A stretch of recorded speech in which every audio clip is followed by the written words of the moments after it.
Depuis de nombreuses années, le virus MAS se propage dans toute l'Europe, plongeant les personnes infectées dans un état violent, psychotique et zombie. Bien qu'un remède ait été trouvé, 25% des traitements échouent. Alors que le gouvernement discute du sort des 25% de résistants, les 75% de personnes infectées guéries avec succès sont confrontées à des problèmes de réinsertion. Le reste de la société les considère toujours comme une menace, des tueurs qui doivent être traités comme tels. D'horribles souvenirs de son passé reviennent à Senan, du sang qui coule sur ses chaussures, une respiration difficile et rapide, des yeux rouges et injectés de sang. Il se regarde dans le miroir de la salle de bain et s'assure qu'il y a encore des vaisseaux sanguins rouges dans le coin inférieur de l'œil, signe qu'on a été traité, et se calme. Il s'assoit sur le sol de la salle de bain et se souvient du moment où il a entendu la porte de la salle de bain grincer. Son ami Connor s'assoit à côté de lui et lui demande s'il va bien, mais Senan ne répond pas. Il demande seulement à Connor comment les choses se passent dans le monde extérieur. Connor le rassure en lui disant que les choses vont revenir à la normale, mais ils savent tous les deux que c'est peu probable. Dans le bureau, Cantor demande à Senan depuis combien de temps il est infecté par le virus. Senan est infecté depuis 4 ans. Après d'autres questions de procédure, Cantor demande si Senan fait des cauchemars. L'agent Cantor est catégorique, les cauchemars sont bénéfiques car ils rappellent aux gens ce qu'ils ont fait pendant l'infection et la souffrance qu'ils ont causée. Cantor annonce que Senan sera confié à sa belle-sœur Abigail. Il s'agit d'un cas rare, car la plupart des personnes guéries n'étaient plus désirées par leur famille et devaient rester dans des refuges. Plus tard, Senan et Connor se dirigent vers le bus qui les emmènera dans leur nouvelle maison. Le bus se rend au centre d'accueil en traversant une ville remplie de milices, de troupes de l'ONU et de camps. Des manifestants attendent devant le centre d'accueil où le bus s'arrête. Senan et Connor doivent bientôt se séparer. Ils s'embrassent et Connor lui dit qu'il valait mieux cacher la vérité à Abigail. L'opinion publique est divisée quant à la réintégration des personnes guéries. Si certains pensent que les personnes anciennement infectées ne peuvent plus nuire à personne, d'autres estiment qu'elles représentent toujours un danger pour la société. Le gouvernement, quant à lui, pense que l'élimination des 25% restants qui ne peuvent être guéris est la solution la plus clémente. Abby est une journaliste qui travaille derrière la caméra pour une chaîne d'information et qui vit seule avec son fils Killian après la mort de son mari Luke lors de l'épidémie de virus. Alors qu'Abby aide Killian à finir ses devoirs, on frappe à la porte d'entrée. Abby ouvre la porte et accueille Senan en le serrant affectueusement dans ses bras. Plus tard, Senan et Abby discutent dans la cuisine et Senan la rassure en lui disant qu'elle n'est pas obligée de rester. Abby lui dit que c'est ce que Luke aurait voulu. Abby demande à Senan s'il était présent lors des derniers instants de Luke, mais il n'en dit pas grand-chose. Pendant la nuit, Senan n'arrive pas à dormir. Assis sur son lit, il est ramené des années en arrière. Senan se trouvait dans cette même maison avec son frère Luke lorsque les sirènes d'évacuation ont retenti à l'extérieur. Luke cherchait Abby et le petit Killian, mais ils étaient introuvables. Senan a exhorté Luke à sortir de la maison et à dire qu'Abby saurait quoi faire, lorsqu'une ombre a surgi de derrière lui et l'a attaqué. Luke prend rapidement la défense de son frère et tente de frapper l'intrus avec un objet dur. Mais il était trop tard, le sang coulait déjà sur le bras de Senan. Senan, sachant pertinemment qu'il est désormais infecté, demande à Luke de quitter la maison immédiatement. Le lendemain, Connor se tient dans la cour de son père, attendant le moment où il sortira. Il lui demande s'il peut l'aider à trouver un meilleur emploi, car il travaille maintenant comme nettoyeur, un poste loin des salles d'audience auxquelles il était habitué avant d'être infecté. Mais le père est furieux de cette demande et pousse son fils contre la voiture, le traitant de monstre et refusant de l'aider. Senan se rend à vélo au centre de traitement. Un casque bleu vérifie la présence de vaisseaux sanguins formant un cercle sur le blanc de l'œil. Lorsque l'agent confirme qu'il est bel et bien guéri, il entre dans le bâtiment. Là, Senan doit aider le docteur Johan Lyon à s'occuper d'un patient qui résiste encore au traitement du virus MAS. Le docteur Lyon demande à Senan de maintenir Jo au sol pour lui faire une injection. Senan comprend rapidement que le seul objet de désir de la femme est le docteur Lyon et non lui. Le docteur explique à Senan qu'une fois infecté, des traces du virus MAS peuvent être trouvées dans les cellules même après la guérison. En d'autres termes, la femme a reconnu Senan comme l'un des siens. Cantor s'assoit en face de Connor et lui reproche d'avoir manqué le travail, mais Connor affirme qu'il n'est pas un nettoyeur. Cantor déclare avec arrogance que Connor n'a pas le même pouvoir qu'avant l'apparition du virus et qu'il doit respecter les règles. C'est alors que Connor craque, il attaque immédiatement, mais Cantor ne tarde pas à le projeter au sol avec une telle force que Connor ne se relève pas pour réagir. Lorsque Senan tente d'intervenir, il est retenu par 2 hommes armés. Cantor considère son message comme reçu et quitte la pièce alors que Connor est toujours au sol, en proie à la douleur. Dans le centre d'accueil, les guéris écoutent les nouvelles. Le docteur Johan Lyon s'oppose au plan du gouvernement visant à éliminer les résistants et insiste sur le fait qu'elle pourrait trouver un remède pour eux si elle disposait du temps et des ressources nécessaires. Le présentateur, comme la plupart des gens, parle de l'élimination des 5000 résistants comme d'un acte d'humanité. L'oppression des guérisseurs a rendu Connor furieux et désireux de changement.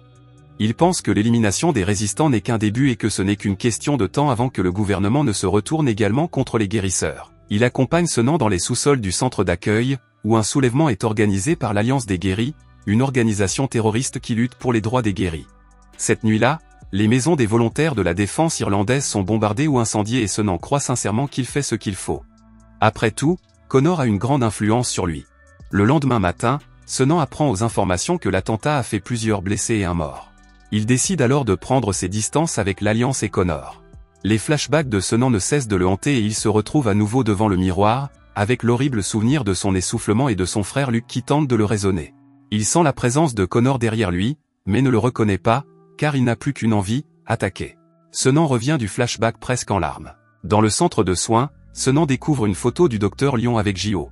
Elle et le docteur Lyon avaient trouvé le remède ensemble avant que Gio ne soit infecté. Abby remarque que Senan sort tard le soir et le soupçonne d'être impliqué dans l'alliance de guérison. Elle le confronte un jour, mais Senan nie immédiatement, disant qu'il ne veut tout simplement pas être dans le chemin. Abby s'assoit et avoue qu'elle le considère comme un membre de sa famille. Après tout, Callian et elle avaient quitté la ville pour échapper à l'épidémie de virus, perdant ainsi Luke. Lorsqu'Abby a appris l'existence du remède, elle a espéré rentrer chez lui pour qu'il se rétablisse. Cependant, elle a trouvé son corps seul dans la maison.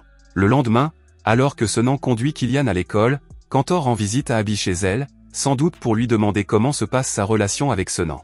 Mais il ne tarde pas à révéler ses arrière-pensées. Cantor est convaincu que les guérisseurs sont toujours une meute, un troupeau de monstres à la recherche de personnes à tuer et à dévorer. Il glisse sur la table une enveloppe contenant des documents confidentiels et demande à Abby de le contacter si elle veut lui faire part de quelque chose. Lorsqu'elle ouvre l'enveloppe, elle est surprise de voir des photos de Senan et Connor lorsqu'ils étaient encore infectés, tous deux semblables à des zombies et avec des yeux de bête qui la fixent.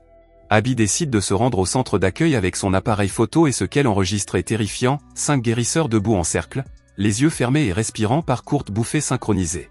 Lors d'une réunion, Connor prononce un discours encourageant les guérisseurs à se lever, à prendre les armes et à se rebeller. Il sort précipitamment en serrant le sac dans lequel il a caché son appareil photo. Elle remarque immédiatement que deux ghouls l'observent dans le couloir. D'un bond, elle s'enfuit, monte les escaliers et trouve une fenêtre pour s'échapper. Une main la saisit au moment où elle s'apprête à sauter et, juste à temps, elle échappe à son emprise et s'enfuit du centre d'accueil. Dans son bureau, le docteur Lyon observe Gio sur son moniteur lorsqu'elle remarque que, pour la première fois, elle est calme et silencieuse. Elle lui rend visite dans son service et tente de communiquer avec elle. Gio semble d'abord insensible, mais dès que le docteur Lyon tend la main vers elle, elle l'attaque frénétiquement. La nuit est relativement calme et Killian est déjà au lit quand, vers 10 heures, la porte est enfoncée et un homme cagoulé armé d'une batte de baseball entre.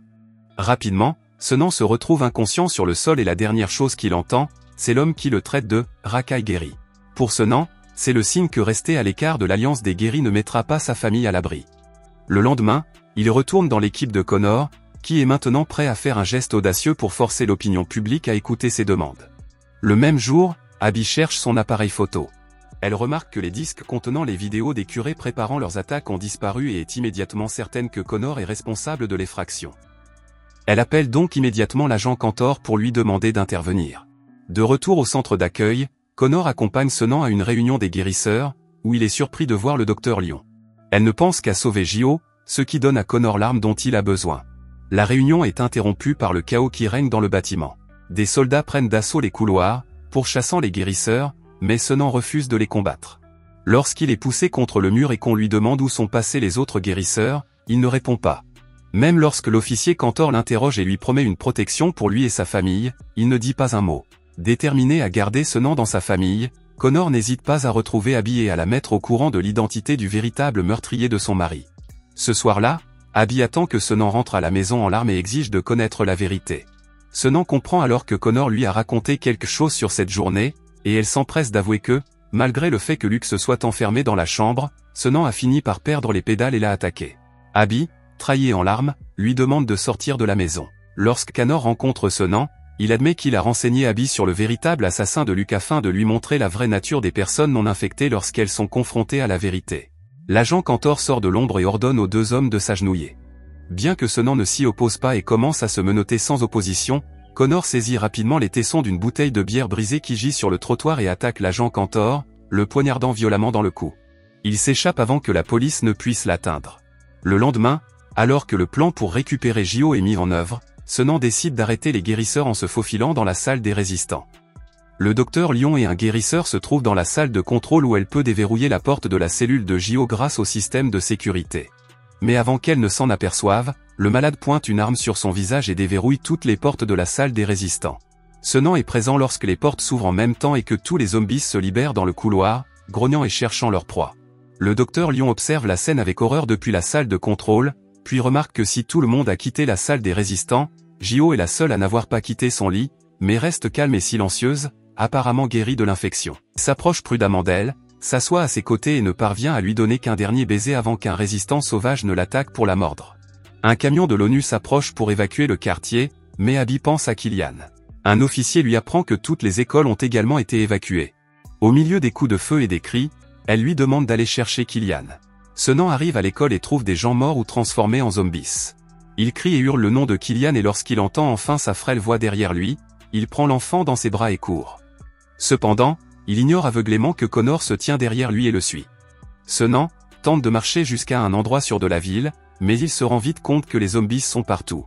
L'un d'eux les poursuit et Killian doit maintenant courir seul, poursuivi par deux zombies vicieux. On pourrait penser que Connor, qui le surveille de près, pourrait l'aider, mais au lieu de cela, c'est Senan qui le frappe. Avec des mots de trahison, il commence à le battre, le frappant au visage. Par miracle, une balle atteint Connor en pleine poitrine et Senan est enfin libre de l'achever. C'est à ce moment-là qu'il entend la voix de Killian appelant à l'aide. Après les avoir abattus, Senan met Killian à terre et pense qu'il peut retourner auprès d'Abby. Pendant ce temps, Abby s'agite dans le lieu sûr où sont rassemblés les civils. Elle n'est pas satisfaite d'attendre que Senan arrive avec Killian et décide de s'enfuir. Elle a trouvé le chemin de la maison, espérant que Killian l'Y attendait, et lorsqu'elle l'a entendu l'appeler, elle a pris son fils dans ses bras avec amour. La transformation de Killian a déjà commencé et Abby, dans un moment de désespoir, envisage de tuer son fils par compassion. Senan, lui, sait qu'il existe une autre solution, car le docteur Lion a réussi à trouver un remède pour tous les infectés, et il promet de guérir Killian et de le ramener à sa mère. Merci d'avoir regardé. Si vous avez aimé la vidéo et que vous souhaitez aider la chaîne à grandir, laissez un like, un commentaire et abonnez-vous.